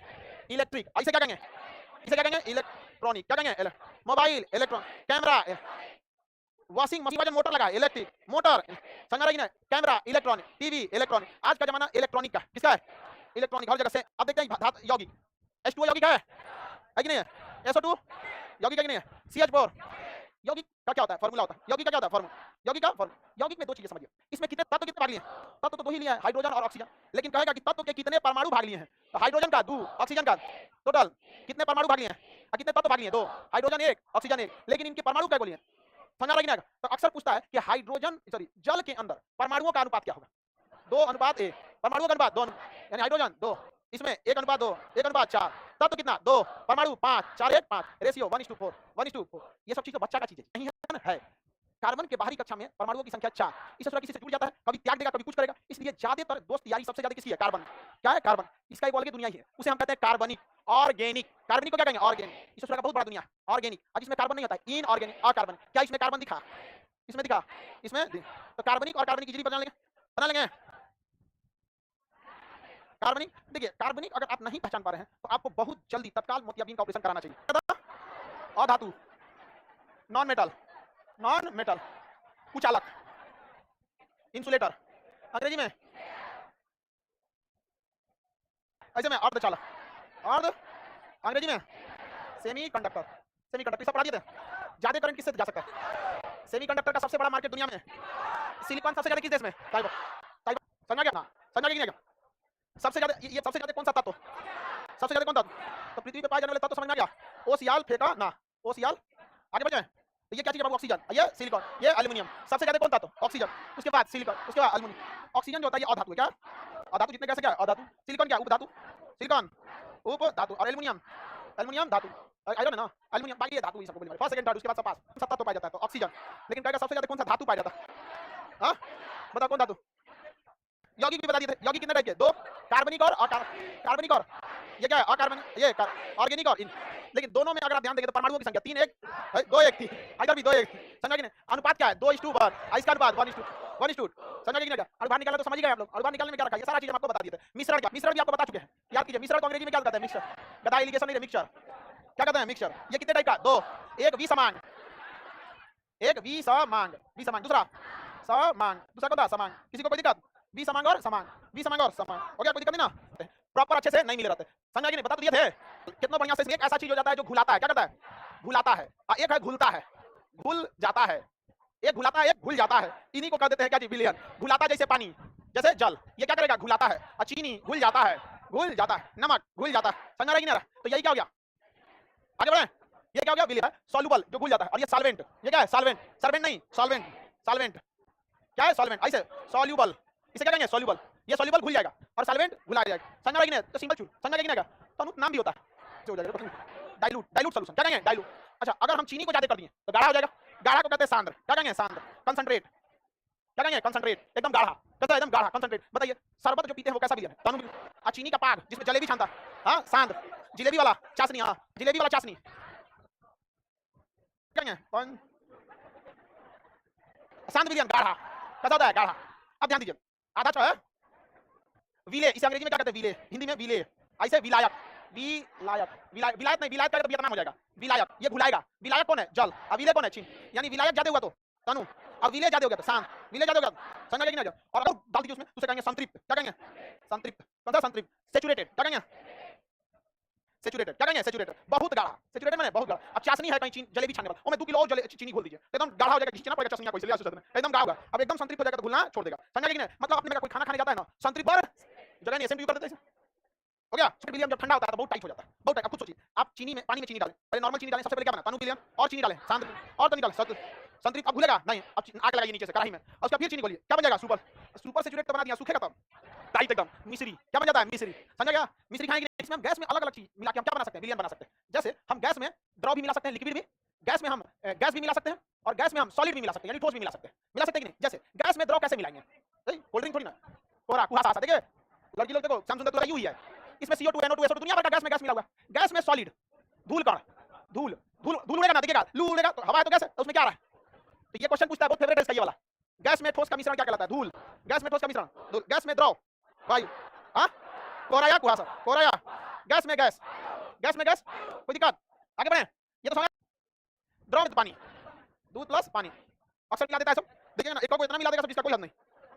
हाँ, उल्टा कर देता है, पानी में दूध मिला देता है। हाँ, कोल्ड ड्रिंक कौन सा? Cold drink. कोल्ड ड्रिंक जो होता है जिसे ठंडा करके पिया जाता है उसे कोल्ड ड्रिंक कहते हैं। ये 2 टाइप का होता है, एक होता है हार्ड ड्रिंक, हार्ड ड्रिंक, एक होता है सॉफ्ट ड्रिंक। देखिए हार्ड ड्रिंक में ना CO2 मिला देता है, तो लिक्विड है और उसमें CO2 गैस मिला देता है, तो गला जलने लगता है। और सॉफ्ट ड्रिंक में नहीं मिलाता, सॉफ्ट ड्रिंक में नहीं मिलाता। समझ आ गया? इसको कॉकटेल। समझ आ गया? चीज का जूस क्या है? द्रव में ठोस। जूस क्या चीज है? द्रव में ठोस। तो द्रव आप समझ आ रहा है कि नहीं आ रहा? तो हम एक कंडीशन आपको ये वाला बताएं जिसमें हम गैस में अलग अलग चीजों को मिलाएं, दूसरा बताएं द्रव में हम अलग अलग चीजों को मिलाएं। अब किसमें किसमें मिलाएंगे? ठोस। किसमें? ठोस में। तो ये ठोस में मिलाते हैं। तो 3 सॉलिड। ठोस के इंग्लिश में ठोस में क्या मिला सकते हैं? गैस। और ठोस में क्या मिला सकते हैं? सॉलिड। ठोस में ठोस मिला सकते हैं, क्या मिला सकते हैं कि नहीं? बोलिए क्या? ग्रीस। देखते हैं ग्रीस, ग्रीस में क्या करते हैं? ठोस, ग्रीस ठोस रहता है, उसमें लिक्विड मिला के तारपीन का तेल। आटा साने हैं? हाँ? तो गूथा हुआ आटा को क्या कहते हैं? डो खाना रहता है ना, या ये पिज्जा, तो आटा सान के 2 दिन पहले सड़ी रहता है, उसको फर्मेंटेशन करते हैं, उसे क्या कहते हैं? डो। क्या कहेगा? डो। हो गया? कर दे तो तब लो या गोल कर दे तब लो या अच्छा ना, समझ में नहीं आ गया? किसी को ठोस में हम गैस मिला सकते हैं, बिल्कुल ठोस में तो गैस मिला सकते हैं, मिल सकता है। कैसे? तकिया देखिए, तकिया उसमें रुई ठोस रहता है और उसमें बीच में हवा घुसा रहता है, तभी ना सोते हैं तो दब जाता है। स्पंज, तकिया, तकिया नहीं समझता है? किलो आगे बढ़े। तकिया ठोस बना देता है, उसमें जाली जाली डाल देता है ताकि उसमें क्या भर जाए? गैस। और आदमी बैठता है तो क्या हो जाता है? दब जाता है, नहीं दब जाता है? तो ठोस में गैस में किसी को कोई दिक्कत? ठोस ठोस ठोस दोनों भाई हैं सब। देखें वेल्डिंग, धातु प्लस धातु, मिश्र धातु, धातु प्लस धातु, मिश्र धातु। समझ आ रहा है कि नहीं आ गया? वेल्डिंग मिश्र धातु समझ रहा है? तो यहाँ लिख दे एलवाई मिश्र धातु, मिश्र खत्म, धातु। विलय मतलब जो घुलने वाला है, बटा विलायक, विलायक 100%। बताइए कितना चीनी है और कितना पानी है? गुड़े कितना देता? 40%। विलेता 40%, 100% हो जाए। समझा कि नहीं? पूरा का पूरा घोल देता है उसमें, पूरा का पूरा 100% डिसॉल्व हो जाता है। उसकी विलेयता कितनी रहती है? 100%। संतृप्त विलयन की विलेयता निकालेंगे, सिंपल होता है। विलय चीनी बटा पानी गुड़े 100। हम लोग विलय विलायक नहीं याद किए थे, चीनी पानी बटा चीनी पानी गुड़े 100, चीनी पानी गुड़े 100, चीनी पानी गुड़े 100। अब कुछ विलय विलायक जब आगे देखते हैं हम लोग एक और टाइप का विलयन, निलंबन। क्या देखते हैं? निलंबन, निलंबन अंग्रेजी में कहते हैं सस्पेंशन, सस्पेंशन। निलंबन या सस्पेंशन। निलंबन क्या होता है बाबू? ध्यान से समझो मेरी ओर। जैसे चीनी पानी घोलते हैं तो कभी कभी ऐसा चीज होता है ना, घुल जाता है उसमें, लेकिन उसके कण बड़े बड़े क्या होते हैं? दिखाई देते हैं। घुलेगा बहुत अच्छा से, ऐसा नहीं कि खराब घुलेगा, लेकिन उसके कण दिखाई देंगे। जैसे जब तक आप चीनी पानी घोलें तब तक ठीक है, जैसे नींबू करेंगे ना तो नींबू का बाल उसमें दिखने लगेगा। शरबत में जैसे करेंगे तो नींबू का क्या होगा? दिखने लगेगा। तो एक ऐसा विलयन जिसमें घुले हुए कण अर्थात विलेय, एक ऐसा विलयन जिसमें घुले हुए कण अर्थात विलेय का आकार क्या हो? बड़ा हो, जिन्हें हम अपनी नंगी आंखों से देख सकें, माइक्रोस्कोप की जरूरत नहीं हो, और इजीली किसी चाय छन्नी से छान ले। चाय छन्नी को ही छन्ना पत्र कहते हैं, जिसे हम मेम्ब्रेन कहेंगे। समझा कि सेमी परमेबल मेम्ब्रेन, इतना लंबा नाम होता है। चाय छन्नी बोला ना उसको, समझा कि नहीं आ गया? उसी का कहेंगे हाँ। अर्ध मैंने अर्ध परमेबल मतलब पारगम्य, मेम्ब्रेन माने झिल्ली, सेमी परमेबल मेम्ब्रेन, अर्ध पारगम्य झिल्ली, उसको सीधा कट जाता है। अब कई को ज्यादा विलयन होता है जिसके कण का आकार बड़ा होता है। आपको कण के आकार याद रखने की जरूरत नहीं है, नहीं तो सोचा पूछेगा 2000 अगर चाय छन्नी नहीं लगाएगा तो दिक्कत हो जाएगा। वरना गन्ना का जूस में भी निकलेगा ना तो वो भी क्या होता है? निलंबन। लेकिन अगर उसे छानते रहिएगा बढ़िया से 3-4 बार चाय छन्नी तो विलयन बन जाएगा। समझा कि नहीं? अभी ना छानले तो हिंदी दोनों कोलाइड होता है, तो कोलाइड रखते हैं। समझा कि नहीं? कोलाइड ए मटेरियल में ठीक उल्टा होता है। इसके कण बहुत छोटे होते हैं, बड़ी मुश्किल से दिखेंगे, सब माइक्रोस्कोप का यूज करेंगे तब। और चाय छन्नी से छानते रहिए, हिल जाएगा ये। समझा कि नहीं? क्या लगता है? हिल जाता है यहाँ पे। जैसे ब्लड, ब्लड चाय छन्नी से छानिएगा, ब्लड क्या हो जाएगा? पार हो जाएगा। ब्लड क्या हो जाएगा? पार, बशर्ते ब्लड जमे नहीं, वरना जम जाएगा ना तो फिर वो कोलाइड नहीं होता, क्लॉटिंग ब्लड हो जाएगा, फिर वो ब्लड क्या हो जाएगा? खराब हो जाएगा। खून जम जाएगा तो थक्का हो जाता है ना, कोलाइड दही टाइप का हो जाता है। दूध कोलाइड विलयन डालिएगा, पार हो जाएगा। इन्हें दूध खौला के डालें, मलाई पहुंच जाएगा ना, छन्नी को पार कर जाए। इनके कणों को अलग करना बड़ी मुश्किल है। अच्छा छन्नी से इसको हम लोग किडनी कहते हैं। Kidney nothing dialysis machine. Kidney क्या है? Milk, ink. समझ रही ना? इंक भी क्या है? कोलाइड। Paint, collide. पेंट भी क्या है? कोलाइड। बस अपने पेंट को इन्हें सूख जाए, सूख जाए तो इधर से टॉर्च जलाइएगा ना, टॉर्च तो रोशनी सीधे नहीं जाएगा, ये रोशनी बस यहीं तक सीधे जाएगा। उसके बाद अजीब टाइप का रोशनी क्या हो जाएगा? बिखर जाएगा। इधर रोशनी क्या होगा? अजीब टाइप का मिलेगा। इसका मतलब ये जो कोलाइडी विलयन है और ये आपका निलंबन विलयन मेनली किसकी वजह से? कोलाइडी वो प्रकाश को अपने पथ से क्या करता है? बिखेर देता है। क्या करता है? बिखेर देता है। इस प्रभाव को हम कहते हैं टिंडल प्रभाव। क्या कहेंगे? टिंडल इफेक्ट या टिंडल प्रभाव। टिंडल प्रभाव ये कोलाइडी विलयन में ज्यादा देखने को मिलता है, क्योंकि इसके कण छोटे छोटे होते हैं, एक पास होते हैं, इसलिए प्रकाश को ज्यादा बिखेरता है। लेकिन अगर वही निलंबन की बात करेंगे तो उसमें ना कण क्या होते हैं? बड़े होते हैं, वो भारी होने से नीचे बैठ जाते हैं और प्रकाश ऊपर से इजीली निकल जाता है। तो टिंडल इफेक्ट कोलाइडी विलयन में भी होता है और टिंडल इफेक्ट निलंबन में भी होता है, सस्पेंशन एंड कोलाइड दोनों में। लेकिन ज्यादा किसमें देखा जाता है? किसमें देखा जाएगा? कोलाइडी विलयन। किसी को कोई दिक्कत नहीं ना, कोई दिशा फिक्स नहीं होता है, जब जिधर मन उधर गति करने लगते हैं। तो कोलाइडी विलयन के कण गतिशील होते हैं, लेकिन इनकी गति जो होती है वो फिक्स नहीं होती है, ये जिग जैग गति करते हैं। इसी जिग जैग गति को हम लोग ब्राउनियन गति कहते हैं। क्या कहेंगे? ब्राउनियन। कौन गति? Zig motion of colloidal solution is known as Brownian motion. और पाया से पहले आपको परिक्षेपण पढ़ना पड़ेगा। क्या करना पड़ेगा? परिक्षेपण, डिस्पर्सन। क्या पढ़ना पड़ेगा? डिस्पर्सन। परिक्षेपण क्या होता है? देखिए डिस्पर्सन यानी परिक्षेपण, डिस्पर्सन या परिक्षेपण, क्या दूसरे कण चारों इकट्ठा हो जाते हैं तो उसे डिस्पर्सन कहते हैं। क्या कहते हैं? क्या कहेंगे? डिस्पर्सन। जैसे आप एक चीनी गिराइए, उसके चारों चीनी इकट्ठा हो जाएंगे, क्या हो जाएगा? क्या हो जाएगा? डिस्पर्सन। तुम लोग भी कभी-कभी बीच में कभी किसी प्रोग्राम के दिन जब किसी एक कण के चारों दूसरा कण खड़ा हो जाए उसे क्या कहते हैं? लेकिन विलयन वैसा कोलाइडी विलयन जिसका परिक्षेपण हो सकता है वह कहलाता है पायस। क्या दूध का परिक्षेपण हो सकता है? तो दूध कोलाइडी तो है ही है, साथ साथ पायस भी, साथ साथ पेंट पायस भी है, पेंट पायस भी है। उसमें भी क्या होगा? गोल गोल अलग से इकट्ठा हो जाता है। पेंट में भी क्या खून भी पायस है? नहीं, खून कभी भी गोल गोल नहीं इकट्ठा होगा, एक साथ जमा रहेगा। समझा कि नहीं? एक साथ अब क्या बन जाएगा? थक्का बन जाएगा, दही की तरह हो जाएगा। समझा रहे? कोलाइडी विलयन जिसका परिक्षेपण पॉसिबल है क्या कहलाएगा? पायस। पेंट मतलब साबुन का झाग, दूध, ब्लड, हाँ पायस मारेंगे, क्योंकि पायस बनने से पहले उसे कोलाइड बनना जरूरी है। लेकिन जरूरी नहीं कि कोलाइड बने तो पायस बनी जाए। ब्लड क्या है? कोलाइड। ब्लड कोलाइड कैसा कोलाइड? नेचुरल हो गया, दूध भी तो नेचुरल कोलाइड होता है, लेकिन सेम विलयन, विलयन के कण इतने छोटे हो जाते हैं कि दिखबे नहीं करेंगे, आपस में अलग अलग नहीं दिखाई देंगे। जैसे पानी में बढ़िया से नमक घोल दीजिए, नहीं दिखेगा, फिर अब आपको वो नहीं दिखेगा। और ना ही उससे डायलिसिस होगा, ना कुछ भी होगा, कुछ नहीं होने वाला। अब आपको उससे डायलिसिस वगैरह नहीं होगा। तो सबसे छोटे कण किसके होते हैं? विलयन के। किसके? विलयन को हम लोग वास्तविक विलयन कहेंगे। आगे देखते हैं हम लोग, निकाल लेंगे ना। हो गया दूध, हाँ कोलाइड, कोलाइड के अलावा खून। किस प्रकार को हम छन्नापात से अलग कर सकते हैं? हाँ क्या कोलाइड को छन्नापात से? कोनो की किडनी खराब होता है टेंशन नहीं रहता। मोल क्या देखते हैं? मोल, मोल नहीं, मोल क्या देखते हैं? भार बटे अणुभार क्या कहलाता है? मोल। सिंपल है, भार बटे अणुभार, मोल। भार बटे अणुभार। तो मोल निकालने का तरीका सीखा है? मोल निकालने के 3 तरीके होते हैं। पहला तरीका नंबर 1 भार बटे अणुभार। भार बटे, देखिए अणुभार तो आपको फार्मूला से निकालना पड़ेगा और क्वेश्चन में भार दिया रहेगा, तो भार बटे अणुभार मोल। भार बटे अणुभार।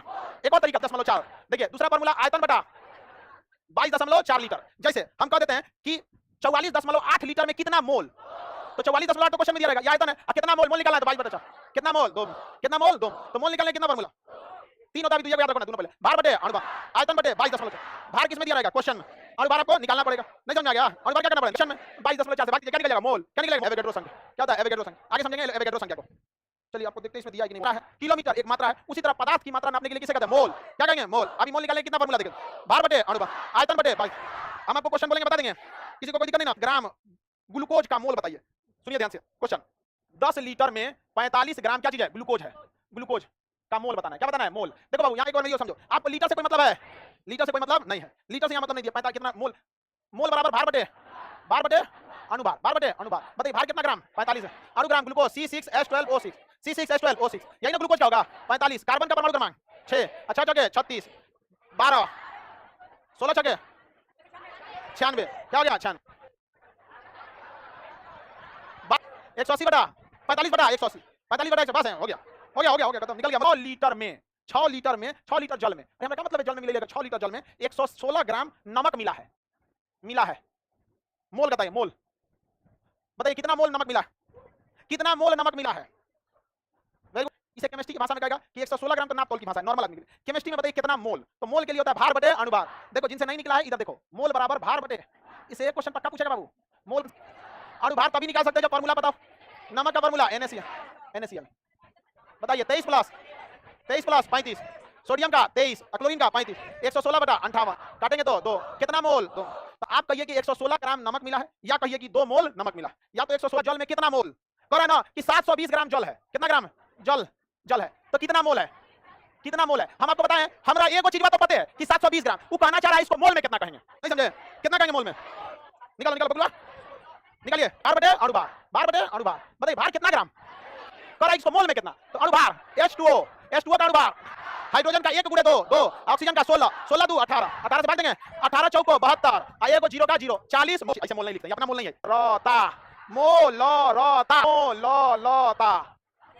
ना तो सही है, 6 गुणे 10 के पावर 23 भी कर देते हैं सही है, लेकिन देखिए ये क्या करता है 6.023 गुणे 10 के पावर 23 है, इतना कौन बोलेगा, 6 गुणे 10 के पावर 23, संख्या में दिया है तो किससे भाग देंगे, एवोगैड्रो, लीटर में दिया है तो, और ग्राम में दिया है तो, हाँ समझ रहा है, नॉर्मलता, तो नॉर्मलता, मोलरता, मोल, इस सब आगे की चीज है, सबसे पहले आपको पढ़ना पड़ेगा मोल, नहीं तो रह जाएंगे बकलोल। एवोगैड्रो संख्या कहते हैं, क्या कहेंगे एवोगैड्रो संख्या, किसी को कोई दिक्कत नहीं ना, एवोगैड्रो संख्या मोल की बताता है, एक मोल में अणुओं की संख्या क्या कहलाती है, एवोगैड्रो संख्या कितनी होती है, 6.022 गुणे 10 के पावर 23, 6.022 गुणे 10 के पावर 23, क्या होता है ये, एवोगैड्रो संख्या। तो एक मोल में कितना लीटर, 22.4 लीटर, एक मोल में कितने अणु, एवोगैड्रो संख्या, क्या जी एवोगैड्रो संख्या, और अगर डिटेल पूछा एवोगैड्रो संख्या में कितना, तब आपको ये लीटर विलियन में, कितना लीटर में, 10 लीटर विलियन में 45 ग्राम ग्लूकोज है, कितना मोल, अणुभार, भार कितना ग्राम है, अणुभार CO2 है 88, कार्बन का 12, ऑक्सीजन 16 दूनी 32, 12 चल, हाँ 2 समझा कि नहीं, आप लोग निकालेंगे, आप लोग नहीं निकल गया, बगलो तुम्हारा निकला नहीं, खाली मुंडी हिला रहा है, मोल भार बटे अणुभार। अब नेक्स्ट वाले फार्मूला में कितने में, 88 ग्राम CO2 में अणुओं की संख्या, देखिए मोल नहीं पूछ रहा है, अणुओं की संख्या, ये तो पहले ही से पढ़ा चुके हैं, भार बटे अणुभार, ये तो मोल का होता है, तो भार कितना 88, अणुभार CO2 का कितना होता है 44, कार्बन का 12, ऑक्सीजन का 16, और 2 का गुणा है 16 दूनी 32 प्लस 12 44, इसको काटेंगे, इसे काटते हैं, एक ऐसा सही है, अब सही है, अब इतना तो काम हो गया, मोल आ गया, लेकिन इस मोल का क्या फायदा कि मोल से सिर्फ एक मोल में एक एवोगैड्रो संख्या, तो 2 मोल में 2 को एवोगैड्रो संख्या, 3 मोल में 3 को एवोगैड्रो संख्या, यानी जितना मोल उतना एवोगैड्रो संख्या, हाँ तो 2 मोल में 2 को एवोगैड्रो संख्या, 2 को एवोगैड्रो संख्या, एक मोल में 1, 2 मोल में 2, तो 2 गुणे एवोगैड्रो संख्या कितनी होती है 6.023, ये होती है ना एवोगैड्रो संख्या, हो गया कि नहीं हो गया। अब इसमें गुणा करना चाहेंगे तो 6 दूनी 12, दशमलव की जगह दशमलव, 0 की जगह 0, 4 10 के पावर हो गया।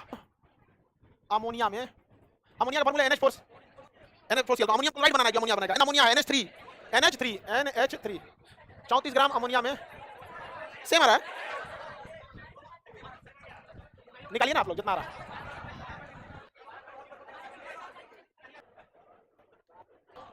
भार बटे कितना 14 3 17 कितना हो गया 2 मोल हो गया। बता भाऊ, 1 मोल में अणुओं की संख्या एवोगैड्रो, 1 मोल में 1 एवोगैड्रो, तो 2 मोल में 2 गुणे एवोगैड्रो, 2 गुणे एवोगैड्रो का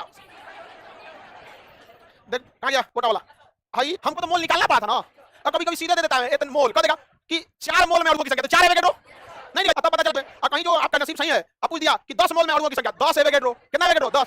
आपको ग्राम O2 का एनटीपी पर आयतन, एनटीपी मतलब नॉर्मल टेंपरेचर, माने नॉर्मल टेंपरेचर एंड प्रेशर, तो प्रेशर में क्या पता करना है आयतन। तो सबसे पहले आपको क्या निकालना है मोल, सबसे पहले क्या निकालना है मोल। वाह इतना बार मोल निकाल दिया, मैं हाथ दुखा गया। 32 16 दूनी 32 1/4 कितना मोल 1/4 मोल कितने में 22.4 लीटर। अगर हम इधर 2 मोल करेंगे तो इधर 2 से गुणा, यानी इधर जितना उतने उधर से गुणा करना पड़ेगा। तो कितना मोल निकला 1/4, तो 1/4 मोल में हमको इधर भी क्या करना पड़ेगा 1/4 गुणे 22.4 लीटर। अरे जितना मोल करना पड़ेगा उतना इधर करना पड़ेगा। अगर 2 मोल रहता तो इधर 2 से गुणा करते, 3 मोल रहता तो 3 से गुणा करते, 1/4 मोल है तो 1/4 से गुणा करेंगे, तो 22 में 1/4 से करेंगे तो कितना आ जाएगा 5.6 कितना लीटर 5.6 लीटर।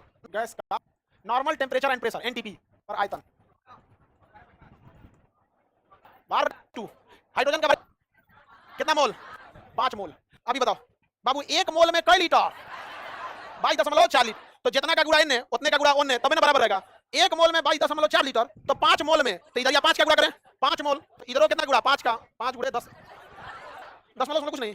तो जब भी इलेक्ट्रॉनों की संख्या निकालना कुछ भी नहीं करना, आपको क्या निकालना है मोल टोटल इलेक्ट्रॉन गुणे एवोगैड्रो संख्या हो गया। ये हो गया मोल गुणे इलेक्ट्रॉन गुणे एवोगैड्रो संख्या हो गया। लड़की लोग ठीक से बैठा लो, उसको गिर जाएगी छोटी इलेक्ट्रॉनों की संख्या, इलेक्ट्रॉन की संख्या। अभी हम आपको बताएं बाबू ध्यान से समझिए, इलेक्ट्रॉनों की संख्या गुणे एवोगैड्रो संख्या, तो मोल के जगह हम क्या लिख सकते हैं भार बटे अणुभार। देखिए इधर नंबर ऑफ इलेक्ट्रॉन, हमें क्या बताना बाबू भार बटे अणुभार। ये क्या चीज है मोल है, भार बटे अणुभार क्या होता है mole into number of electron into Avogadro संख्या। एवोगैड्रो संख्या नहीं सिंपल है, भार बटे अणुभार मतलब क्या हो गया मोल, तो मोल गुणे Ea, मोल गुणे एवोगैड्रो संख्या। मतलब कितना भार दिया है 1.6 ग्राम। CH4 का अणुभार कितना होता है, अणुभार में CH4 number of electron carbon के पास 6 हाइड्रोजन के पास 4, तो नंबर ऑफ इलेक्ट्रॉन 6 4 10 गुणे एवोगैड्रो संख्या 6 हो गया। अब बचल आपको कितना हो गया 16, कितना हो गया 16 इंटू 10 10 के बाद 23। यहां देखिए इस 10 का इसमें गुणा करेंगे क्या बन जाएगा 16, 10 में इसका गुणा करेंगे 16 16 16 नीचे से कट जाएगा भाई, इसका 10 का इसमें गुणा करेंगे 16 बटेगा, ये बन जाएगा 16। अब वही बटा वही बराबर 1 1 हो गया, यही आंसर हो गया। जल में इलेक्ट्रॉनों की संख्या ये आंसर निकालेंगे mole, mole into E into A, यही ना मोल के जगह पे भार बटे अणुभार, मोल के जगह पे भार बटे अणुभार। Number of electron total electron जल में क्या था H2O, H2O ना होगा। हाइड्रोजन के पास 1 गुणे 2 1 गुणे 2, ऑक्सीजन का एवोगैड्रो संख्या भार कितना है 1.8 ग्राम, अणुभार H2O बताइए कितना हो गया 10। बताइए इसका परमाणु क्रमांक 1 गुणे 2 2 और इसका 16 16 2 18, तो 1.8 बटा 18 यहाँ पे 10 लग रहा है। ये कॉपर सल्फेट है, क्या है कॉपर सल्फेट, नीला तोता बोलते हैं इसे कॉपर सल्फेट। कह रहा है कॉपर सल्फेट के 0.04 मोल में हाइड्रोजन के कितने परमाणु, यही कह रहा है ना हाइड्रोजन के परमाणु। हर हाल में आपको क्या निकालना है मोल। अब ध्यान से समझो, मोल तो दे दिया, निकालने की जरूरत नहीं है। यहाँ मोल दिया कितना 0.4। ये बताओ बाबू यहाँ पर कितना हाइड्रोजन दिख रहा है 10 नहीं दिख रहा है एक। देखिए यहाँ पे तो आपको ये पूरा फार्मूला, इस फार्मूला में हाइड्रोजन कितना दिख रहा है 10, कितना दिख रहा है 10, यानी ये टोटल 1 मोल है। जब भी आप फार्मूला लिखते हैं तो उसकी वैल्यू निकलती है वो किसकी निकलती है 1 मोल की। जैसे हम हाइड्रोजन H2O का निकालते हैं तो इसमें किसकी वैल्यू निकलेगी 1 मोल की, तो ये टोटल वैल्यू कितने मोल के लिए 1 मोल की। तो 1 मोल में आप अगर चेक किए तो हाइड्रोजन कितना है 10, 1 मोल में कितना हाइड्रोजन 10 है। अभी कह रहा है कि 1 मोल में ना 0.04 मोल में कितना में 0.04, 1 मोल में देता तो खड़े देख के निकाल लेता आदमी, 1 मोल में देता तो खड़े देख के हाइड्रोजन का परमाणु निकालना था। 1 मोल में कितना दिख रहा है 10, तो कितना मोल में निकालना है, तो जितना में निकालना है दोनों साइड उतना से गुणा कर दीजिए। तो यहाँ पे 0.04 मोल, इधर एक इधर उसका गुणा करेंगे तो कितना हो जाएगा। अब इधर 10 में भी किसका गुणा करना है 0.4 यही ना करना है, यहाँ 1 में इसका गुणा किया है उतने रह गया। अब 0.04 मोल में गुणा कीजिए कितना हो जाएगा, बगला 10 का गुणा करेगा इसमें तो क्या होगा ये 0.4 पॉइंट क्या 0 लगाना जरूरी है ताकि दिखाई दे। ठीक था कितना था 10, लेकिन 1 मोल में कुछ भी नहीं किया था, ये कितना पूछ दिया था 0. तो भैया हमारा जब 1 का वैल्यू पता है, जैसे हम आपको कहते हैं कि 1 लड्डू का दाम 5 रुपया, 1 लड्डू का दाम 5, अब पूछो कितना है 2 ग्राम किसमें निकालना है कैल्शियम में इलेक्ट्रॉन निकालना है। अभी तो हम आपको नंबर ऑफ इलेक्ट्रॉन पढ़ाए जब फार्मूला में, बताइए number of electron is equal to भार बटा अणुभार। अगर नहीं लिखने का मन है तो इसके जगह क्या लिखेंगे mole into total electron into Avogadro संख्या। भार कितना है 2 ग्राम, कैल्शियम का परमाणु भार 40, अरे कैल्शियम 20 और 40 होता है तो कैल्शियम का 40, तो नीचे कैल्शियम का 40 इनटू टोटल इलेक्ट्रॉन 20, कैल्शियम के पास इलेक्ट्रॉन 20, तो क्या लिखेंगे 20 इनटू एवोगैड्रो संख्या। इससे इसको भाग देंगे कितनी बार में, इससे इसको भाग देंगे एक बार, आंसर एवोगैड्रो संख्या। आंसर क्या निकलेगा एवोगैड्रो संख्या। यहाँ पे तो फार्मूला ही नहीं लिखा था, अकेले दिया था 3 लीटर जल में 12 किलो नमक बोल दिया। अरे बाप रे बाप, विलय यहाँ पे कौन है नमक है, विलय उसे कहा जाता है जो घुलेगा। कितना किलो नमक घुलेगा बार, और विलायक कौन है कितना गया 4, कितना गया। इतना भयानक समझिए गाढ़ापन हो गया यहाँ पर, कितना गाढ़ापन। विलय मतलब सॉल्वेंट, विलायक मतलब इसे सॉल्युबल सॉल्वेंट, इसे क्या कहेंगे सॉल्युबल, इसे क्या कहेंगे सॉल्वेंट। विलय बताया विलायक, विलय बता सांद्रता मतलब गाढ़ापन। अब ये गाढ़ापन चलेगा चीनी बटा पानी, चीनी में तो अलग, और दे दिया केजी में तो अलग। जब ये लीटर में देगा तो मोलरता, मोलरता क्या होगा? मोलर, क्योंकि देखिए लीटर वाला इसमें टोना रहना, मोलरता, और लीटर में तो मोलरता। अगर उसको आप लीटर में लिए तो क्या कहलाएगा? मोलरता। और केजी में ले लिया तो मोलरता। अगर पानी को लीटर में लिया क्या कहलाएगा? मोलरता। क्या कहलाएगा? मोलर। और केजी में ले लिया तो हाँ मतलब दोनों में अंतर। नॉर्मेलिटी ये भी निकालना है तो पहले दो को सीख लेते हैं, सीखते हैं लीटर, मोलरता में केजी, मोलरता में देखिए मोल बटा लीटर, मोल बटा लीटर, इसमें मोल बटा केजी, मोल बटा केजी। अब इसमें ऐसा भी है कोई जिसको मोल निकालने में दिक्कत हो रहा है, होता द्रव्यमान कभी भी चेंज नहीं हो। मोल कंसेप्ट याद रहेगा, मोल बटा लीटर, मोललता, मोल बटा केजी, मोल बटा केजी, अर्थात मोल बटा आयतन। लीटर में क्या नाम बचता है? आयतन। अब मोल बटा द्रव्यमान, मोल बटा द्रव्यमान, केजी में क्या नापते हैं? द्रव्यमान। द्रव्यमान चेंज नहीं होता, आयतन चेंज हो सकता है। आयतन क्या हो जाएगा? चेंज। संज्ञा की भार, तुल्यांकी भार, इक्विवेलेंट, ग्राम इक्विवेलेंट, तुल्यांकी भार। इसमें कुछ नहीं निकालना होता, आपको क्या निकालना है? अणु भार निकालना है। अणु भार तो आप निकाल ही सकते हैं, बटा संयोजकता, संयोजकता, संयोजकता, संयोजकता मतलब संयोग करने की क्षमता। अब आप बताइए अणु भार निकालने के लिए आपको तो फार्मूला पता होना चाहिए। अगर आपके पास फार्मूला नहीं है तो भूल जाइए कि आपको क्या निकालना है। 12 4 16 हाइड्रोजन का एक ही होता है बट 4 से मल्टीप्लाई होता है, 12 4 16। आप अणु भार निकालिए कि नहीं निकाले तो आपको अणु भार निकालना 4। इसमें पावर होता है -2, ऑक्सीजन पे पावर कितना होता है? माइनस। जैसे NaOH तो H पे होता है -1। देखिए ये H अकेले नहीं है, OH है -1 -1। तो आपको इसमें क्या करना पड़ेगा? संयोजकता किसी किसी का याद रखना पड़ेगा आपको, इसका कोई उपाय नहीं है। और यहाँ OH का -2, अभी कॉपर सल्फेट -2 ही होता है, -2 बढ़ा दिया कि नहीं बता दे। इसमें आदान प्रदान भी बताए थे, फार्मूला बनते समय कैसे लिखा जाता है। H2SO4 का क्या होगा? -2, ये CH4 का -2। अब इसको आपको इसका निकालना बच्चों का काम है, जैसे हम लिखेगा हाँ नहीं लिखे ये हम लोग का राजा कहा जाता है इसको, किसे? H2SO4। हाइड्रोजन का कितना होगा? 1 × 2, 1 × 2, ये किसका हो गया? हाइड्रोजन प्लस सल्फर, अरे 16 सल्फर। ऑक्सीजन का 16, 16 चौको 64, 16 चौको तो ये हो गया ऑक्सीजन के लिए, ये हो गया 16 चौको 64, ये सल्फर के लिए, ये हाइड्रोजन के लिए। इसमें गुणा करें 2 32 64 कितना? 98। अणु भार कितना निकल गया? 9। ये कितनी बार आप लोग निकाले होंगे? सल्फर एक याद हो जाना चाहिए आपको। CaCO3 100 याद है सर? एग्जैक्ट यही क्वेश्चन रेलवे में पूछा था, संज्ञा के नहीं आ गया कल की परसों यही क्वेश्चन पूछा 24 तारीख वाले में, एग्जैक्ट यही क्वेश्चन पूछा था। संज्ञा के नहीं आ गया तुल्यांकी का लिखा संयोजक अणु भार बटा संयोजक, सिंपल है कि नहीं है? सोडियम का अणु भार 23, सोडियम का 23, ऑक्सीजन का 16, हाइड्रोजन का 1 कितना हो गया? 40। इसका पावर -1 यानी भाग देंगे 1 से, निकल गया तो क्या जी 40 नहीं निकल गया।